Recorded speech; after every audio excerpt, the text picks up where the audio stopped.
and welcome to an extra special episode of Iaconic Reviews. We're here live, I think it counts as live, from Oral Assembly on a very wet Sunday evening. It's dried up now though. He wrote it this morning, you know. Of course we are joined by our usual IR team. We have Mr. Jim Monkey Wilson, hi. We have Mr. Robert the Fallen Turner. Hello. Hello. Wow. Jeez. I was doing them all of them. Jeez. Hey, I can do a good Adam White impression. You do a really good Adam White, yeah. And Mr. JP Rasmus. Hello. Hey. But tonight, we are also joined by a very special guest.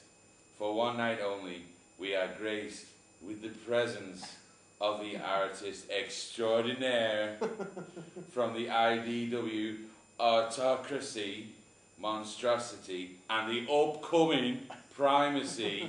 Please give a warm welcome to Livio Ramondelli.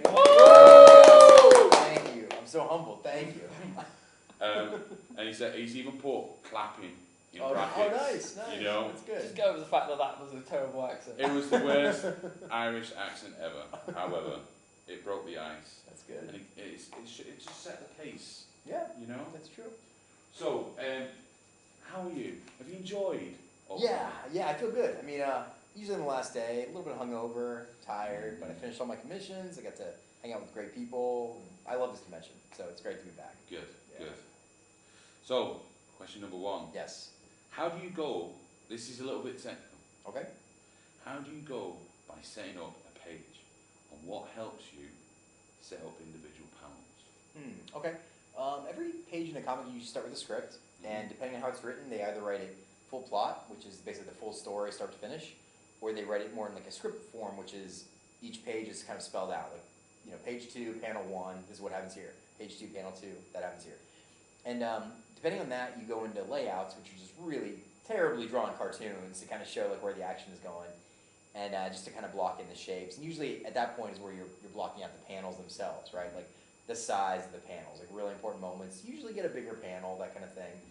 And you can lay out the whole issue that way, so you can see, okay, I have a big payoff for this character here, or make sure they get a real good introduction early on in the story, a big good introductory shot. From there, you send that in, the editor approves it, and then it's really just tightening those layouts. So you stick with, for the most part, your same layouts, although I can change camera angles. For the most part, they never care. They always feel like when you make a change, it's for the better, you know, because you live with it longer than anyone, really. So if you feel like this shot works better from this angle, they really support that kind of change. But, and then from there, you have finished line art, and then you go about coloring it. And like in my case, like I do the line art and the colors. In a lot of other books, that goes to separate people. But for me, like once the layouts are finished, I can just complete a page. Because you're a director. In essence, you are the director. That's true. That is true. You know, you don't do the lines. Yeah. But you do the tempo, the pacing of it. Yeah. And the angle of the shot. Yeah. Lighting. Yeah, for sure. You know, Spielberg's got nothing on you. Oh. You know what I mean? Oh, how can I disagree? This amazing masterpiece director. Yeah. No, but I have heard it. Comic Book is called that way. Like, not just that, but they're also production designers. They design the city. They design costumes. Like, all that stuff goes into the shots. And doing comics makes me appreciate having other people like in a movie sense, right? Where you're like, okay, I'll line up the shot, but then I know I have like a really well-designed costume that's going to enter this room, or like a really cool background design. Because when you do it all yourself, there's so many moving pieces, you know? Like, I think sometimes you kind of compete with yourself where you're like, okay, I want to make the background look interesting. Like, I love like environments. Like, any establishing shot of Cybertron, like I love drawing that stuff, you know. But then you also want to make the characters look cool, and there's a lot of moving pieces, for sure. Cool. So the next question is for all those budding little Livio Ramondellis out there. And what is the equipment you use, e.g. paper, pencils, etc.? Yeah, every single page starts the same. I just draw on paper, on Bristol board, which is like a little bit thicker type of paper. Most comic artists draw on that, and it's really cool. Like it really is good for pencil and ink. It's like a smoother surface. Once you scan it in, I use a digital tablet called a Cintiq, which is basically like, I think a lot of people know what a Wacom tablet is, where you're kind of digitally drawing on this tablet, but the screen is here. Mm-hmm. But a Cintiq, you have the screen on your tablet, so you can have it in your lap, and you're looking at what you're sketching, and That's amazing. So it goes over your screen, does it? No, it's the screen itself. It's the screen itself, So you right? you plug it into your computer, so it looks like a Wacom tablet. It's that thin, yeah. but it has the actual monitor. You can duplicate, or you Right. can run them as one continuous one, so you can slide things back and forth to your computer. That's it. But I mean, they're a little expensive, but I recommend, like, for anyone looking to get into art, it is completely worth the money, and it's what everyone kind of expects you to know at this point, is be able to know Photoshop and be able to make corrections quickly. Like, I think, you know, back in the day, you could get away with just knowing traditional skills, but now you really have to know Photoshop, like, if you want to make a living doing art, you know? And it's really easy to do, honestly. Like, once you pick it up, it's much easier than I thought getting into it, you know? What about your pens and that? Yeah. Oh, favorite pens? The only time I really use ink is when I do commissions for people. Like, Yeah. my comic book work is penciled, and then it's digitally colored. There's not really, like, the inking step. But pens, I really like. There's a company called Micron that I really love. There's a marker set called Copics, which are really cool. These, like, gray markers that most artists these days kind of do their commissions that way. They blend really cool. And, yeah. Do you ever get any, like, you know, you're on the way and go get some more, like Andrew Griffiths goes, oh, can you get me some as well? Oh, yeah. He and I live on different sides of the country, but they're so expensive that, like, I mean, they're, you know. So it's not like that, you just can't go down to the shop. Yeah. No, You they're know, specialty. I think it's- each marker is like 4 pounds a marker. Like, they really add up, and they dry out pretty quick. So it's not Crayola, mate. Yeah. Right. Oh, damn. Crayola. See, there goes my hopes. There you go. Alongside that, Mhm. with when you are using your Cintiq, how do you create the lighting aspects in your work? Usually, like, in the layout stage, I have, like, a rough idea of what the lighting in that scene is going to be, you know? And, like, I always suggest for people, if you're going to change locations, I would suggest changing up the lighting, right? So if a character goes into a new room or a new environment, make it look different than where he was before. That way you really keep the story flowing. And, like, in Transformers, like, Cybertron is kind of known to be like a blue planet, but if you have an entire issue, like 22 pages of just blue color, it becomes like a wall with noise.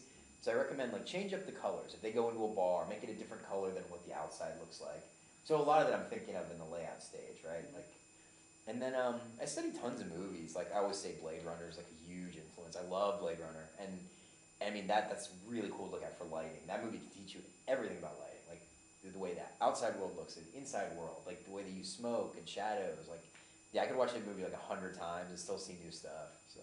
That cover, talking about the lighting thing, Mm-hmm. the cover that I showed you last night with Soundwave and tapes, Oh yeah. now he's got like a bright pink chest. Yeah. And I said to you, you know, was it like, you know, sacrificing a goat to a demon and, you Oh. but actually injecting magic to it. Yeah. You actually put out something quite interesting Mhm. on how you did it. So you just You're talking about like kind of the light behind. Yeah. That's one thing about coloring digitally.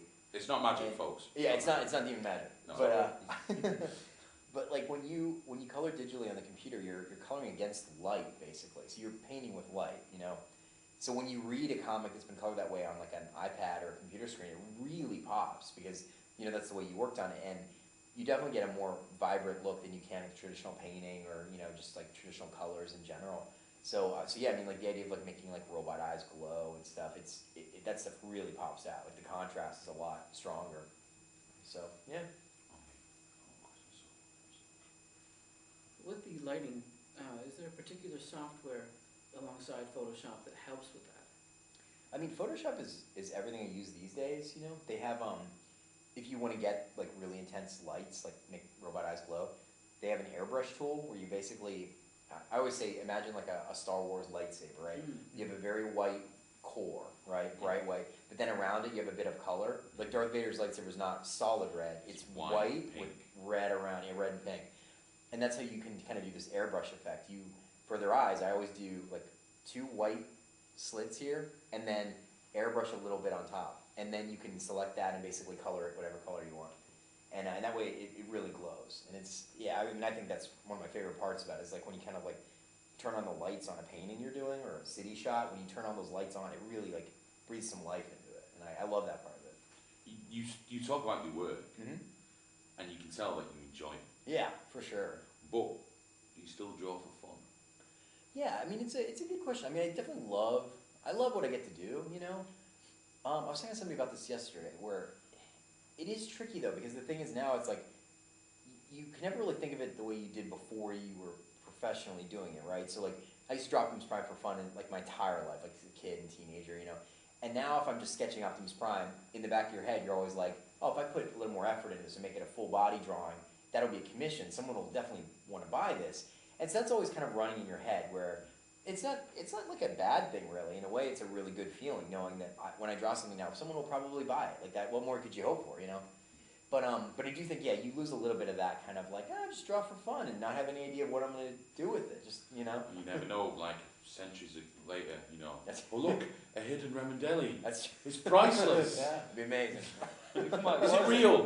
People will argue, critics will be arguing for centuries on whether it was genuine, a genuine Ramondelli. There was like an old Saturday Night Live skit, like on a tangent, but like, it's like John Lovitz plays Picasso, and he goes into like a restaurant, and he just pays for his bill by signing his name, and then he's like, here, he's going to pay for your kid's college education. So, that'd be the life. Cool. So, what was it like creating Zeta Prime, and did you have any restrictions or guidance when it came to creating the character? Yeah, I mean, really, that was fun to do, because it was a character that had been mentioned, but we'd never seen him, you know, and I think we wanted to do something to suggest that he came from a more an older time, you know. We wanted him to look a little bit more like Roman, right? So he's like gold and silver, and we wanted him to look like, kind of like a different version of Optimus Prime, like a little bit more intimidating, you know. Same basic face, but like a little bit more like satanic or whatever you'd like to call it. But ironically, looking back now, he looks kind of like Nova Prime. Like the way, like they look a lot more similar than, I don't know if maybe Nova that's Prime, by design later on. it might have been, because I mean, at the time I don't think Nova had been seen at all. Like No. I think we would have done something different with Zeta if he had, but like look at now and they look a lot more similar than. We just covered Nova, haven't we? Which first time, which was in Spotlight Optimus Prime.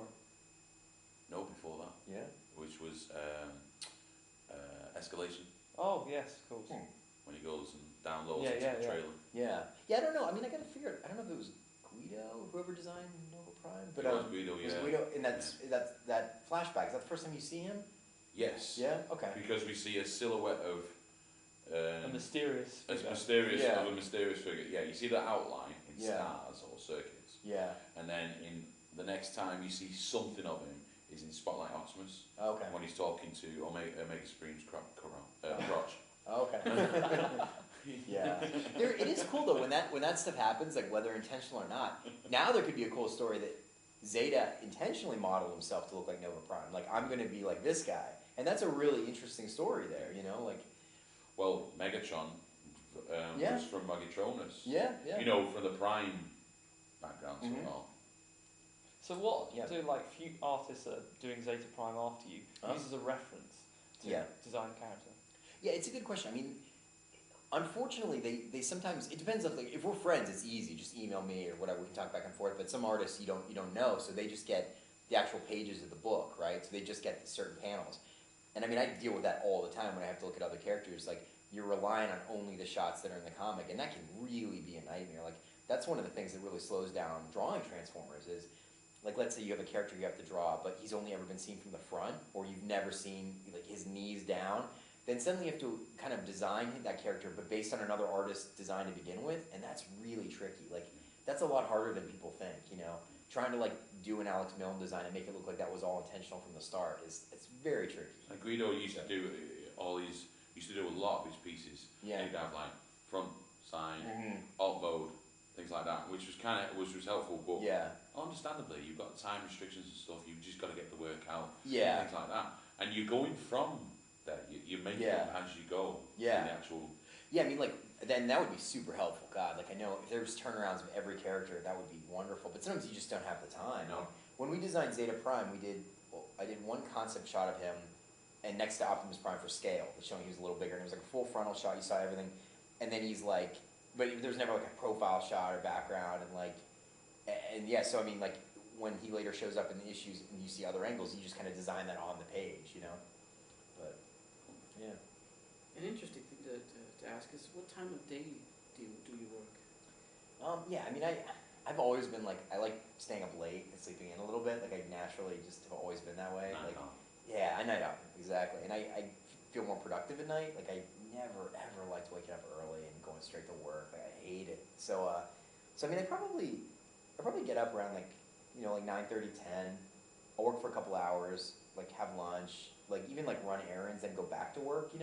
I know some artists will like wake up, do a full 8-hour day. Like I'm self-employed, so I work from home. I have a home studio.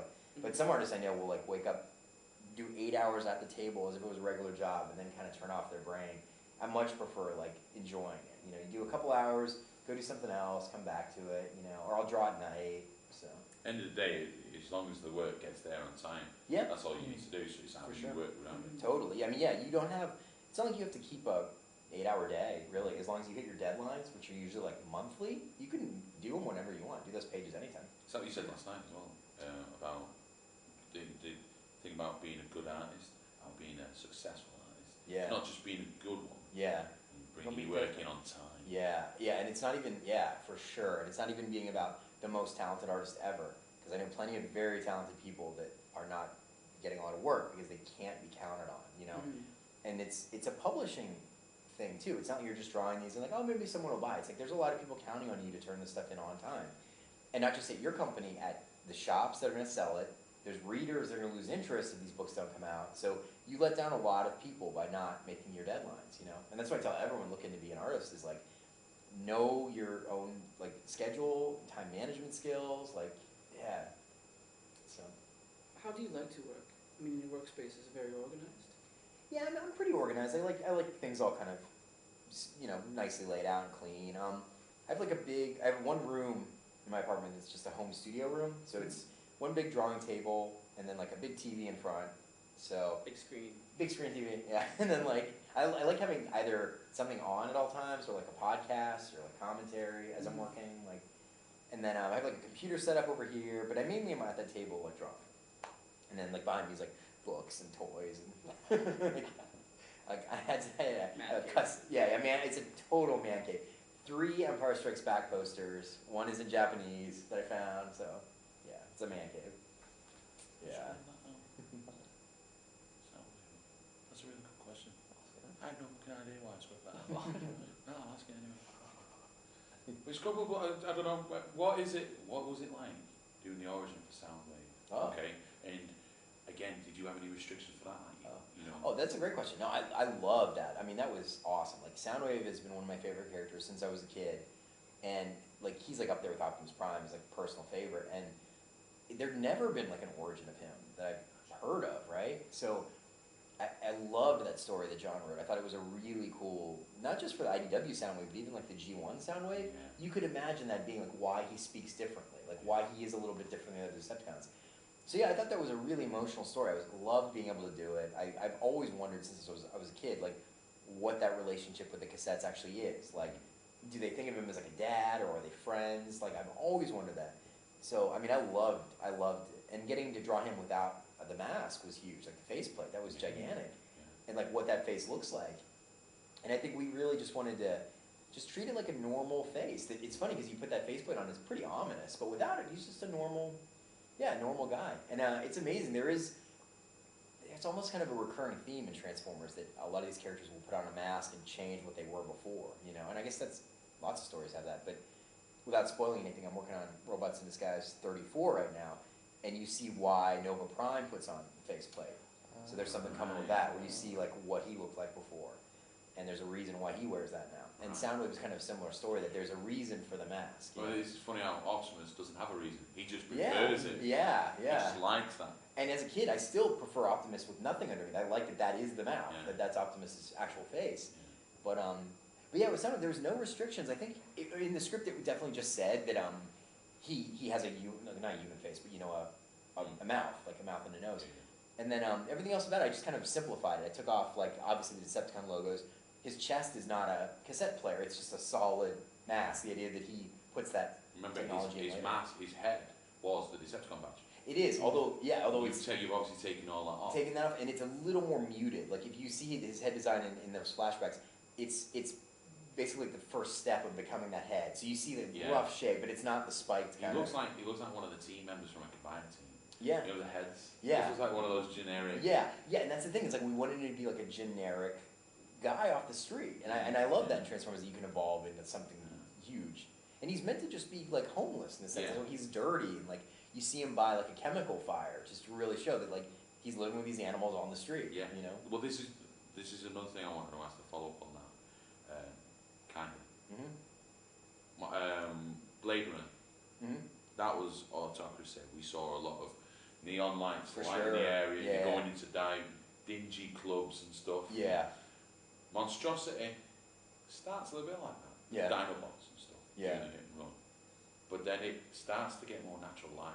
Yep. And it starts creeping in and it goes further. It gets back dark again, but you put a lot more natural light I noticed Yeah. in that one. Yeah. Was that something that you wanted to do, or did it just happen? It's a bit of both. I mean, I think as an artist, like your style evolves no matter what. Like Yeah. no one, like if you anybody or a writer, anything you draw like 5 years ago is going to be different than what you do today, whether or not you like that. Like you're just going to be interested in different things, and it's just you draw so much, it's just going to evolve itself, you know. Yeah. So sometimes it's like a conscious choice. Like I remember there was some pages of Monstrosity where I was like, okay, I really want this to look different than what I've done before, you know. So more light sources, more colors in the room.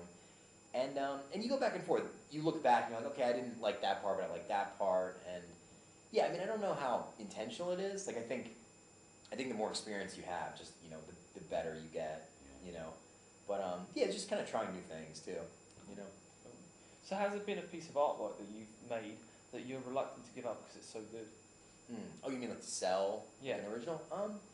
There's a couple. I mean, I don't know. I mean, I've sold unfortunately, a lot of the really good ones that you love are the ones people really want to buy. Like, Yeah. usually your favorite is like, you know, and now it's like the minute you like put something up on Twitter, there's people who want to buy that cover, which is wonderful, but it's gone like immediately, you know? So, I don't know. And also we're lucky enough to be in an age of like crystal clear scans, you know? Like, you can print out your line art and like it looks almost like the original pencil. Like, you can recreate the coffee stains on it. It's amazing, you know? So there's like a couple pages I've kept, you know, but it is funny because when you flip through, after a few years, like you're used to reading them comic book size like this, like autocracies like that. But I look back at the actual pages and they're like 11 by 17. Yeah. But it's been a couple years since you read them that way, so you look back and you're like, oh my god, I can't believe I drew that page. It's like twice as big as how people see it. Yeah, yeah. But yeah. It's like Raz is a bit of a stickler for detail. Mm-hmm. A little bit. It's the devil in the detail, he says. Yeah. And so he does the comicsology thing. Uh-huh. I did the comicsology thing with Monstrosity actually. Uh-huh. And it was finding all those little bits of detail. You used to point them out all the time, didn't you? Oh, like Yeah. smoke faces? The smoke. Oh, yeah. Megatron coming out of Oh, junkyard. yeah, I you know. remember, yeah. Zoom in, guys. Zoom in this bit. See this bit. Oh, does that mean something? Is it an omen? It's gonna be like Stanley Kubrick years later, like, oh, that was intentional. I meant to do that. Yeah, everything. Can you see the face in that smoke? The level of what you can do with a Cintiq is impressive, especially if Nice. you're having the media of putting it on a comicsology on a tablet and being able to zoom in. Yeah. So it's really cool to look at your artwork that Oh, way. thanks. Thank you. Yeah. It is cool to be able to like zoom in. Sometimes you can almost zoom in too far and you're like, wow, I meant it to be viewed like here. And now you can see all the like the crappier parts. But yeah. So this next question, Mm-hmm. okay, we've asked our Canadian brethren Okay. to ask, because you can't say no to a Canadian because it's too No. polite. Right? Sure. Okay. Hit him with both guns, go. All right, primacy. Yes. Tell us about it. Okay. All right. I will tell you. I thought that was gonna be worse. The question. No, it's it's the end of our trilogy. So it follows Hypersea and Monstrosity. By this point, Optimus Prime and Megatron have basically evolved into like the way you knew them, like the classic archetypes, right? And I think a lot of these other issues, like Senates and Zeta Prime and Scorponok, this stuff's been cleared away, and now it's really the two of them just going like head to head, and it's a true Autobot Decepticon war story. And I think there's some really big action in it. Like definitely one of the biggest battles we've ever seen. It takes up more than half the issue, or more than half the series. And yeah, we're excited to get to this point because we feel like it's really kind of the war story, which is everything that's been building up to. You had like a lot of terrorism acts. They definitely had some battles before, but this is just an epic kind of like world-shaking battle. We hope. And I think timing-wise, it's cool because it contrasts what's going on in More Than Meets the Eye right now, which is like, Megatron is leading the Lost Light, and you kind of you see how far those characters have come. Like you see, you know, him working with Autobots. Now you're going to see a time when Megatron was not merciful, and they were bitter enemies. And I think it's cool. I think we've always been fortunate with IDW that multiple series come out at once, right? So you can get your classic Optimus Prime Megatron story along with your modern one that goes in crazy directions, and whatever your tastes are, you can kind of find a book for that, you know? It's like you were just saying the contrast at the moment that's going on, where, including Regeneration 1, Yeah, there was a lot of, the Autobots turned into a police force, yeah, and to keep control. The Wreckers were used as a police force, how bad is that? yeah, And then, you know, and they did it for Cybertron, for More Than Meets the Eye, sorry, Robots in Disguise, when the other Cybertrons came back home. yeah, Nails, that was The it, Nails, when yeah. the Nails came back home, yeah, it was just clear it's in the uncomfortable zone. yeah, And you saw that in the first Autocracy, you saw it in Autocracy, yeah, and Monstrosity, yeah, especially Monstrosity at the beginning. Prime's there, and he's in the Citadel, yeah, and he's like, you know, he's trying to be a politician. He's not doing very good, and people are not liking it, and it's in their, it's not in their comfort zone. yeah, So this is, in essence, it is their comfort zone that Yeah. you're doing now, isn't it? yeah. War. Yeah, and we love too that we get to show the consequences on the kind of what the Nails would have been, which is basically an unaffiliated group, you know. And I've loved that ever since Autocracy, showing, you know, we had that third issue where there's the hunt for Soundwave, and they're just chasing after him as a small police force. It's not the full war, but they still level these buildings. You see the civilian population just being annihilated during this little police action movement, and that continues into Primacy. Like there's certain smaller characters we followed along the way. Like there was this character called Slinger that was Hot Rod's friend in Autocracy. His arc from Autocracy to where you find him in Primacy is a pretty big one. Even though he's like a background character, like where you see him in Primacy it's a much darker place, and you realize that a character that's not gotten the spotlight has really lost faith in the Autobots completely, and it's kind of like a threat that they didn't even think about is there. And likewise, you see you see a few Decepticons too, like lesser known ones, and you see what their experience was in the war. I know one thing people said online is they wanted to see, you know, lesser characters, like what happened to them. Like, was it all these A-level characters who made it through the war completely, or were there lesser guys that got killed along the way? And Primacy definitely has guys who are not going to make it. So I have another question for you. Sure. We've discussed this before. You're a movie buff, like me, and you have an epic eye. We discussed this last Thanks. time. You know how you do your Cleopatra Ben-Hur. Oh, thank you. Yeah. The Ten Commandments all rolled into one. And again, you've hinted on the fact of Spielberg in that, you know, being an influence For sure. visually. Yeah, yeah. You do war. Mm-hmm. Any influences that we may be looking through here? There's all sorts of stuff. Did you Yeah. specifically look at other parts? Not just movie, Yeah. books, or anything like that that helped you Yeah, I mean, visualize? there's always stuff you look at. Like, I know, I mean, we know Flint and Chris, yeah. they would have researched themselves. Yeah, oh, and that's We one thing. know they Oh, would've. that's a good question to talk about. One thing with this battle in Primacy is we really wanted to approach it as like, it's not just two armies like running at each other. We really wanted to come up with a strategic battle. You have two commanders. What would they do in like steps of a battle? Because it's like how real battle functions. It's not just everyone running at each other at once. You send in, you know, air cavalry, then ground troops. And I think we came up with some really interesting, like, unique Transformer things that are going to happen. Like, this is a battle that's not going to take place in another universe. Like, there's definitely some cool stuff. Like, you know, when you send in your Titans, or when you send in, like, ground troops and your artillery. And, like, there's definitely stages of, and Chris, his whole thing at Blizzard is he designed worlds. So he built, like, in the story, this real big combat arena, if you want to call it that. And, yeah, I mean, we put a lot of thought into that. And I know with, like, all good? Oh yeah, I'm just checking because it's all good shit. Oh, I don't cool. want to Yeah, lose sure, it, sure. you know. Oh, yeah, yeah. Oh, sure. Yeah, and I mean, like, so yeah, we looked at a lot of war movies, like, yeah, all sorts. I mean, even movies I don't particularly like that much. Like, there was like the Godzilla remake from like 1998. Not the new one, it was good, but No, but I get what you mean. yeah. It's the military aspect of it all that you're yeah. looking at. And I remember Absolutely. when we had a lot of Triptychon stuff in Monstrosity. That movie was great because one thing I do love about the movie is whenever Godzilla moves through a city, he accidentally causes tons of damage. Just his tail swings and knocks like windows out, and I definitely thought that was Triptychon. That's what you want with Yeah, scale. just him existing in that city, he's going to damage things without even thinking about it. Yeah. So we have like I don't want to spoil it, but there's a very large fight in Primacy that's going to damage, buildings around them. And Is there a yeah. name of it?